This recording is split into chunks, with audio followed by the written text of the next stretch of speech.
رب زدني علما رب زدني علما. بسم الله الرحمن الرحيم. إن الحمد لله نحمده ونستعينه ونستغفره ونعوذ بالله من شرور أنفسنا ومن سيئات أعمالنا. من يهده الله فلا مضل له ومن يضلل فلا هادي له. وأشهد أن لا إله إلا الله وحده لا شريك له وأشهد أن محمدا عبده ورسوله. يا أيها الذين آمنوا اتقوا الله حق تقاته ولا تموتن إلا وأنتم مسلمون. يا أيها الناس اتقوا ربكم الذي خلقكم من نفس واحدة وخلق منها زوجها وبث منهما رجالا كثيرا ونساء.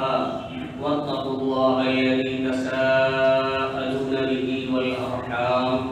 إن الله كان عليكم رقيبا. يا أيها الذين آمنوا اتقوا الله وقولوا قولا سديدا يصلح لكم أعمالكم ويغفر لكم ذنوبكم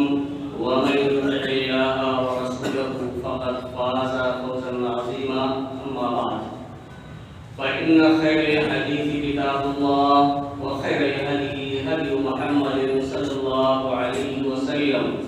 وشر الأمور محدثاتها وكل محدثة بدعة وكل بدعة ضلالة وكل ضلالة في النار. أعوذ بالله من الشيطان الرجيم. بسم الله الرحمن الرحيم. إنا أنزلناه في ليلة مباركة إنا كنا منذرين فيها يفرق كل أمر حكيم.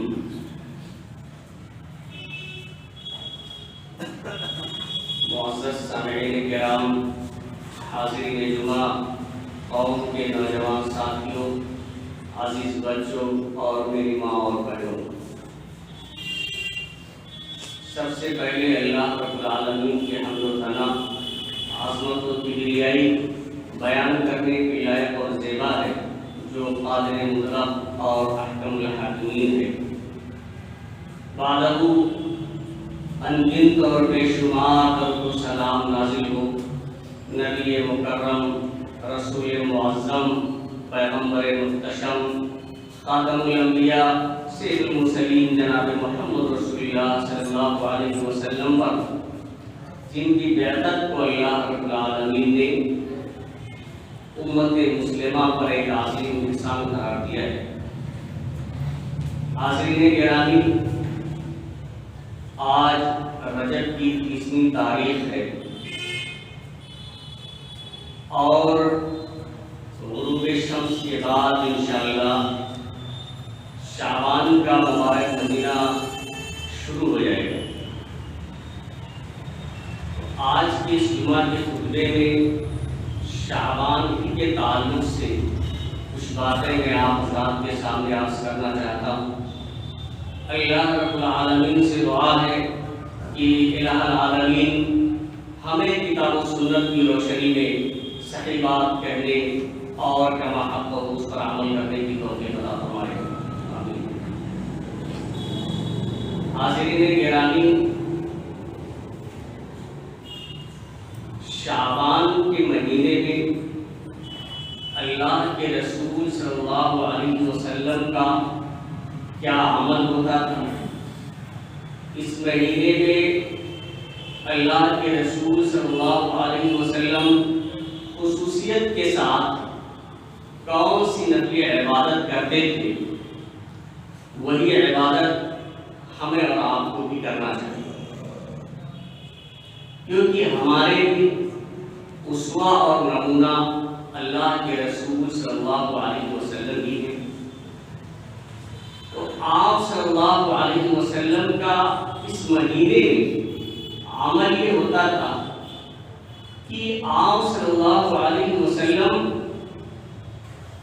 کثرت سے نفلی روزے کا اہتمام کرتے تھے. حضرت عائشہ صدیقہ رضی اللہ تعالی عنہ بیان کرتی ہیں کہ کان رسول اللہ صلی اللہ علیہ وسلم یصوم حتی نقول لا یفطر، کہ آپ صلی اللہ علیہ وسلم روزہ رکھتے تھے مسلسل، یہاں تک کہ ہم لوگ کہتے کہ آپ صلی اللہ علیہ وسلم روزہ نہیں توڑیں گے۔ نفلی روزے کی بات کی جا رہی ہے اور عام دنوں کی بات ہے۔ اسی طرح سے وَيُفْطِرُ، اور آپ صلی اللہ علیہ وسلم روزہ مسلسل رکھتے تھے، حتیٰ نقول،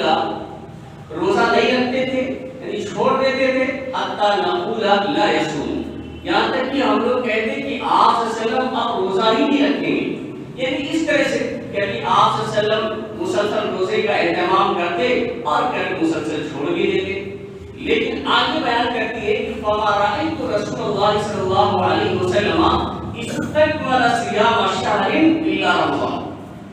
کہ میں نے اللہ کے رسول صلی اللہ علیہ وسلم کو رمضان کے علاوہ کسی مہینے کا مکمل روزہ رکھتے ہوئے نہیں دیکھا۔ چونکہ رمضان کا روزہ فرض ہے، اس لیے آپ صلی اللہ علیہ وسلم مکمل روزے رکھتے تھے، چاہے وہ رمضان کا مہینہ 29 دن کا ہو یا 30 دن کا ہو۔ اس کے علاوہ آپ صلی اللہ علیہ وسلم کسی بھی مہینے کا مکمل روزہ نہیں رکھتے تھے۔ آگے بیان فرماتی ہے کہ وَمَا رَأَيْتُهُ أَكْثَرَ صِيَامًا مِنْهُ فِي شَعْبَانَ، متفق علیہ، یہ بخاری مسلم کی روایت ہے، کہتی ہے کہ شعبان سے زیادہ کسی مہینے میں نفلی روزہ رکھتے ہوئے اللہ کے رسول صلی اللہ علیہ وسلم کو میں نے نہیں دیکھا۔ اس حدیث سے یہ بات معلوم ہوتی ہے کہ اللہ کے رسول صلی اللہ علیہ وسلم شعبان کے مہینے میں نفلی روزے کا اہتمام کثرت سے کرتے تھے، کثرت سے نفلی روزہ رکھتے تھے، اور اتنا رکھتے تھے کہ رمضان کے علاوہ اور بقیہ جتنے بھی مہینے ہیں ان مہینوں میں اتنا روزے کا اہتمام، نفلی روزے کا اہتمام آپ صلی اللہ علیہ وسلم نہیں کرتے تھے جتنا کہ شعبان میں کرتے تھے۔ بلکہ بعض روایت کے اندر اس طرح کے الفاظ ہیں بلکہ کان یصوم کل،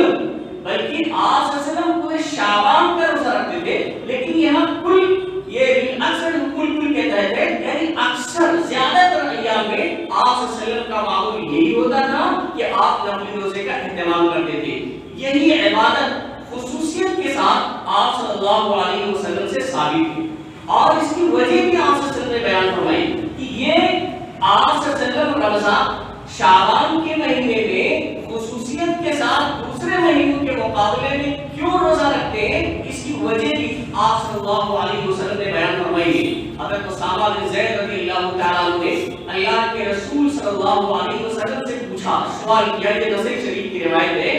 کہ قلت یا رسول اللہ، میں نے کہا اللہ کے رسول لم اراک تصوم شهرا من الشهور ما تصوم من شعبان۔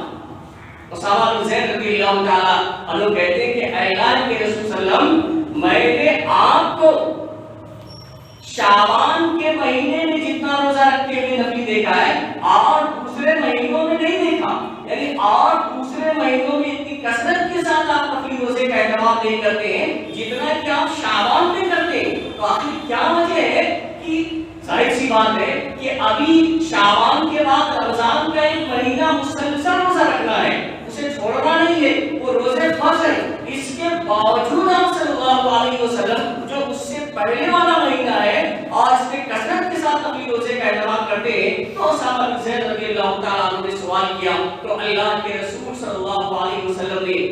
اپنی زبان مبارک سے جواب دیا، قال ذلك شهر يغفل الناس عنه بين رجب ورمضان، کہ یہ ایسا مہینہ ہے شعبان کا جس مہینے میں لوگ جو رجب اور رمضان کے درمیان میں ہے، اس مہینے میں لوگ غافل ہو جاتے ہیں اللہ کی عبادت سے، نفلی روزوں کے اہتمام سے، اس میں لوگ غافل ہو جاتے ہیں۔ اس لیے آپ صلی اللہ علیہ وسلم نے فرمایا کہ وہ شہر ترفع فیہ الاعمال الی رب العالمین، اور یہ ایسا مہینہ ہے جس مہینے میں بندوں کے اعمال اللہ رب العالمین کے دربار میں پیش کیے جاتے ہیں۔ ویسے آپ کو معلوم ہونا چاہیے کہ رات کے اعمال دن سے پہلے اللہ کے سامنے پیش کر دیے جاتے ہیں، دن کے اعمال رات ہونے سے پہلے پیش کر دیے جاتے ہیں، ہفتے میں سوموار اور جمعرات کو اللہ رب العالمین کے دربار میں بندوں کے اعمال پیش کیے جاتے ہیں، لیکن شعبان کے مہینے میں جو پیش کیے جاتے ہیں وہ پورے سال کا اجمالی طور سے پیش کیا جاتا ہے۔ تو اعلان کے رسول صلی اللہ علیہ وسلم نے فرمایا کہ وَهُوَ الشَّهْرُ تُرْفَعُ فِيهِ الْأَعْمَالُ إِلَى رَبِّ الْعَالَمِينَ، یہ شعبان کا مہینہ وہ مہینہ ہے جس میں اللہ رب العالمین کے دربار میں بندوں کے اعمال پیش کیے جاتے ہیں۔ تو آگے کہتے ہیں فَأَنَا أُحِبُّ أَن يُرْفَعَ عَمَلِي وَأَنَا صَائِمٌ،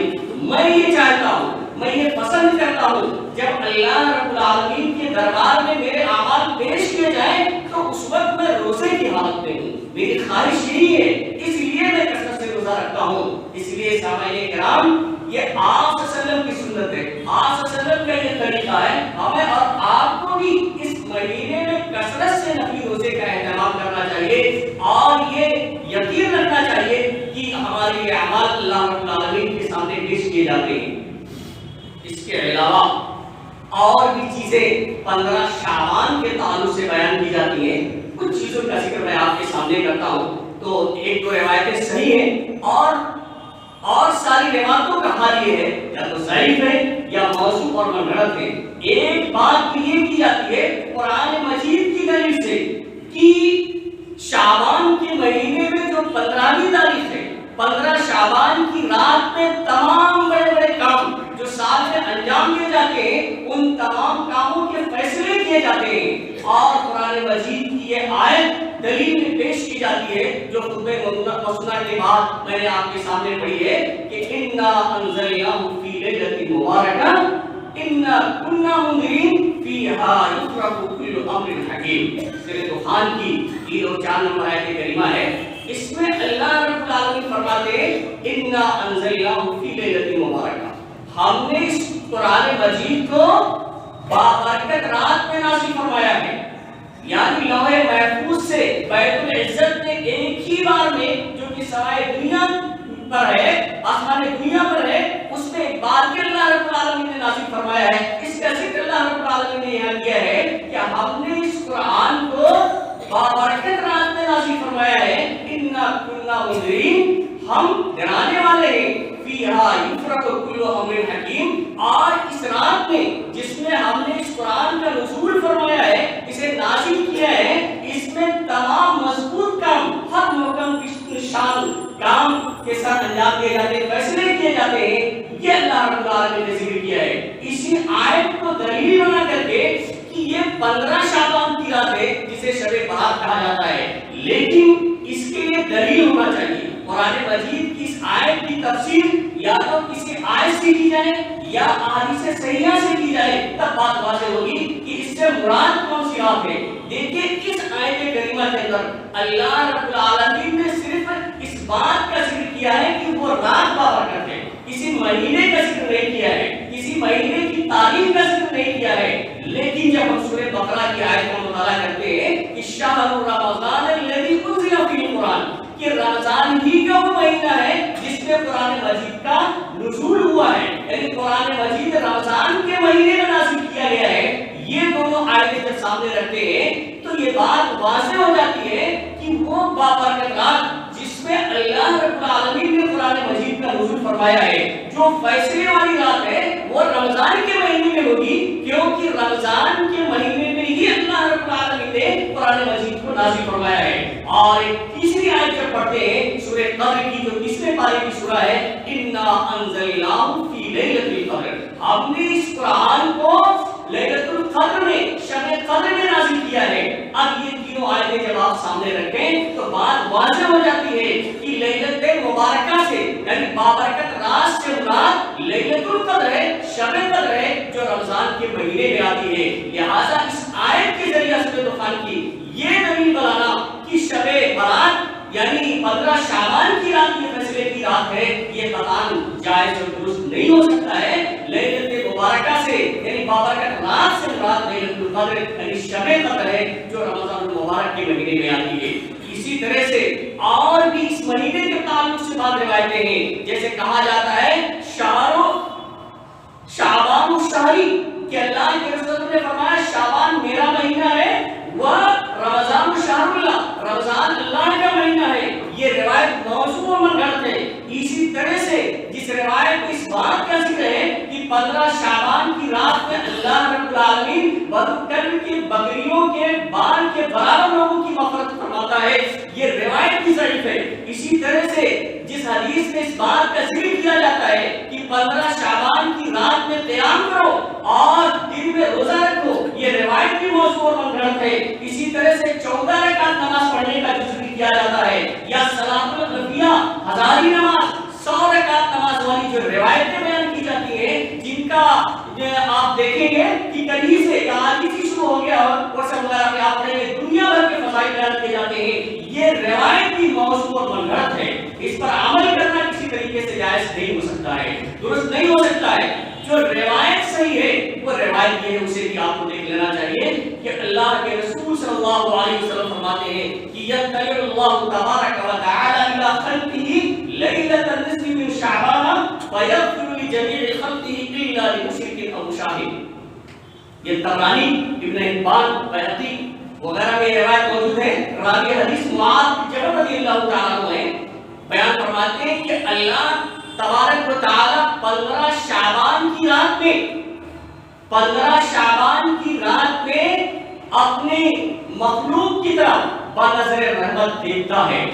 اور تمام لوگوں کی مغفرت کر دیتا ہے، ان کے گناہوں کو معاف کر دیتا ہے۔ لیکن کون لوگ ہیں جن کی مغفرت نہیں ہوتی ہے؟ الا لمشرک او مشاہد، لیکن وہ شخص جو مشرک ہو، اللہ کے ساتھ شرک کرتا ہو، اس کی مغفرت اللہ رب العالمین نہیں کرتا ہے۔ اور وہ شخص جو اپنے ایک دوسرے بھائی کے خلاف اپنے دل میں کینہ رکھتا ہے، بغض رکھتا ہے، عداوت و دشمنی رکھتا ہے، ایسے شخص کے اللہ رب العالمین مغفرت نہیں فرماتا ہے۔ یہ روایت صحیح ہے۔ ایک دوسری روایت بھی ہے کہ ان اللہ یطلع علی عبادہ فی لیلۃ النصف من شعبان، کہ اللہ رب العالمین 15 شعبان کی رات میں اپنے بندوں کی طرف نظر رحمت دیکھتا ہے، فیغفر للمؤمنین، تو مومنوں کی مغفرت فرما دیتا ہے، ویملی للکافرین، اور کافروں کو ڈھیل دے دیتا ہے، مہلت دے دیتا ہے، ویدع علی العدل بہم حتی یدعون، اور کینہ پرور لوگوں کو بھی چھوڑ دیتا ہے یہاں تک کہ وہ اپنا دل کینے سے، بغض سے،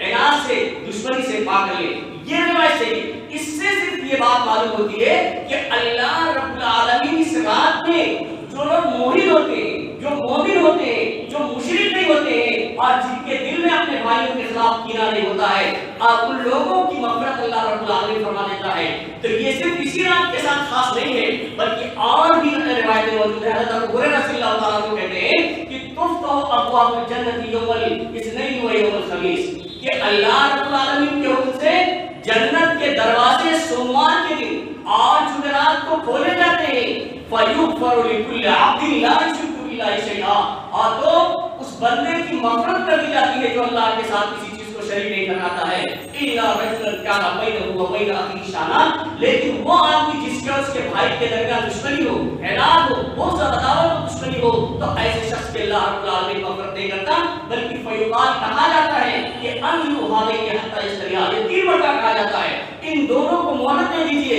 تاکہ اپنے درمیان صلح کر لیں، ان دونوں کو مہلت دے دیجئے تاکہ ان کے درمیان صلح کر لیں۔ تو یہ ہر سوموار اور ہر جمعرات کو اللہ رب العالمین کی طرف سے جنت کے دروازے کھولے جاتے ہیں، بلکہ ہر رات میں صحیح سند کے ساتھ یہ مروی ہے کہ بخاری اور مسلم کے اندر یہ روایت موجود ہے کہ ابو ہریرہ رضی اللہ تعالیٰ عنہ کہتے ہیں کہ ینزل ربنا تبارک و تعالی کل لیلۃ الی السماء الدنیا حین یبقى ثلث اللیل الاخر، کہ جب رات کا آخری تہائی حصہ بچ جاتا ہے تو اللہ رب العالمین سماء دنیا کی طرف نزول فرماتا ہے۔ تمام راتوں کا یہ حال ہے، اور اس رات کو تو باقاعدہ اللہ رب العالمین یہ چاہتا ہے کہ بندے اور پکارتا ہے، کیا کہتا ہے کہ میں یدعونی فاستجیب لہ، کون ہے میرا بندہ جو مجھے پکارے، مجھ سے مانگے میں اس کی دعا کو قبول کروں، میں یسألنی فأعطیہ، کون ہے جو مجھ سے مانگے میں اسے دوں، میں یستغفرنی فأغفر لہ، کون ہے جو مجھ سے اپنے گناہوں کی بخشش و مغفرت طلب کرے تو میں اسے معاف کر دوں۔ تو ہر رات میں تو سامعین کرام آج 15 شعبان کے متعلق جو روایت آپ کے سامنے ذکر کی گئی ہے، صرف اس بات کا اتنا ذکر ہے کہ اللہ رب العالمین مغفرت فرما دیتا ہے، تو اس کو بنیاد بنا کر خصوصیت کے ساتھ اس رات میں عبادت کرنا یہ اللہ کے رسول صلی اللہ علیہ وسلم سے ثابت نہیں ہے۔ ویسے عبادت صرف کسی ایک رات کے ساتھ خاص نہیں، اللہ رب العالمین نے تو عبادت ہی کے لیے پیدا کیا ہے، جیسا کہ اللہ رب العالمین فرماتے ہیں وَمَا خَلَقْتُ الْجِنَّ وَالْإِنسَ إِلَّا لِيَعْبُدُونِ، کہ جنوں اور انسان کو محض اللہ تعالیٰ نے اپنی عبادت ہی کے لیے پیدا کیا ہے، اور خود اللہ کے رسول صلی اللہ علیہ وسلم سے اللہ رب العالمین نے یہ فرما دیا فَسَبِّحْ بِحَمْدِ رَبِّكَ وَكُن مِنَ السَّاجِدِينَ، اپنے رب کے حمد کے ساتھ ساتھ اس کی تسبیح آپ بیان کرتے رہیں، نماز پڑھنے والے سجدہ کرنے والوں میں شامل رہیں، اور وَاعْبُدْ رَبَّكَ حَتَّى يَأْتِيَكَ الْيَقِينُ، اور اپنے رب کی آپ عبادت کرتے رہیں یہاں تک کہ آپ کو موت آ جائے۔ تو بلوغت کے بعد سے لے کر کے موت تک وفات تک عبادت ہی کرنا ہے، لیکن اللہ اس کے رسول نے جو طریقہ بتایا ہے اس طریقے کے مطابق کرنا ہے، نہ کہ اپنے منمانی ضعیف موضوع پر ڈٹ روایت جو لوگوں کی طرف شفاعت اسلام کی طرف سے کھڑ کر کے پیش کر دی ہے ان کو بنیاد بنا کر کے ہم عبادت کریں گے۔ تو سامعین کرام، اس رات کی صرف اتنی فضیلت ہے بس کہ اللہ رب العالمین مشرکوں کے علاوہ اور بنا پرور لوگوں کے علاوہ کی مغفرت کر دیتا ہے۔ تو ضرورت اس بات کی ہے کہ اس رات کے آنے سے پہلے ہم شرک سے پاک صاف ہو جائیں، ہم اپنے دلوں کو جو ہے خدورت سے، بغض سے، عناد سے، دشمنی سے پاک صاف کر لیں۔ جب ہم شرک سے